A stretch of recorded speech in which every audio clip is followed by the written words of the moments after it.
در آخرین مجلس حکومت در سال 2017 که روز 29 دکبر برگزار شد، مقامات از تأسیس کمیته بی‌خطری عضوخواری نزد حکومت تاجیکستان خبر دادند. این نهاد در زمینه ساختارهای یک ماه پیش برهم خورده خدمات نظارت دولتی بیطاری، خدمات نظارت دولتی فیتوسانیتری و کرنتین رستنی، خدمات نظارت دولتی زادپروری و بازرسی نظارت دولتی تخمی عمل خواهد کرد. بعد انتقاد شدید پرزیدنت از صفت غذا، تلویزیون‌های دولتی همروزه از آشکارسازی محصولات وارداتی پس صفت گزارش‌ها پخش می‌کنند. از حجم عمومی محصولات وارد شونده به تاجیکستان به اطلاع وزارت اقتصاد کشور تخمیناً 20% را محصولات غذایی تشکیل می‌دهد و در میان کشورهای اساسی وارد کننده غذا روسیه، قزاقستان و چین نامبر می‌شوند. محصولات از بیرون وارد شونده از آرد و گوشت مرغ سر کرده تا محصولات شیری و آب میوه را تشکیل می‌دهد. تاجیکستان می‌گوید که هنوز امکان پرره از حساب بازار و استحصال وطنی تامین کردن بازار غذا را ندارد و برای سال‌های نزدیک وابسته بازار بیرونه باقی می‌ماند. تنها نیاز به گوشت پرنده سال 64,000 تن را تشکیل می‌دهد که این محصولات از کشورهای مختلفی خارجه دور وارد کرده می‌شود. در حالی که مقامات نگرانی از صفت غذایی استعمال شونده در تاجیکستان را خیلی جدی می‌گویند، برخی کارشناسان بر این نظرند که باید متد وارد شدن این محصولات و فروش آن در تاجیکستان بازبینی شود. اقتصادشناس نور سفر می‌گوید شاید تأسیس ساختارهای نوی نظارتی مشکل غذای بدصفت را پورا حل نکند، بلکه باید تمرکز را بالای مبارزه با فساد در این ساحه روانه کرد تا که شانس به دست استعمال کننده افتادن مال بد و زهرآلود شده از بین رود.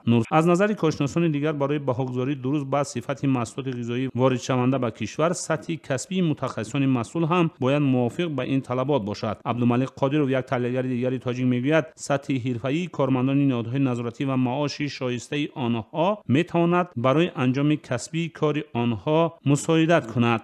قبل از اون که مقام نو تاسیس دهیم باید متخصصای تیار کنیم که اونا قادر باشن برای درست سنجیدن همون مواد وارد شونده. ما باید که اونا با دستگاه های حاضر زمان تأمین کنیم که اونا توانند صفت مواد وارد شونده در بین 1 ساعت 1.5 ساعت علاقه همه جهت توانند تفتیش کرده جواب هر نشونه داده توانند. بنابر اطلاع نوین خدمات گمرک در 11 ماه سال روان بعد تاجیکستان به اندازه بیش از 38 میلیون دلار گوشت و محصولات گوشتی وارد شده است. در همین مدت کشور از خارج با خرج بیش از 2 میلیون دلار ماهی و خرچنگ و دیگر محصولات بحری را خریداری کرده است. واردات شیر، تخم، عسل در 11 ماه از 17 میلیون دلار بیشتر است. همزمان کشور در این مدت به 87 میلیون دلار روغن جانور و رستنی از خارج وارد کرده است. مکانی اصلی فروش این مواد بازار و مغازه ها بوده تا به دست خریدار آخرش رسیدن این محصولات وارد شونده یا ایمپورتی گاه هم ماه‌های طولانی سپری می شود.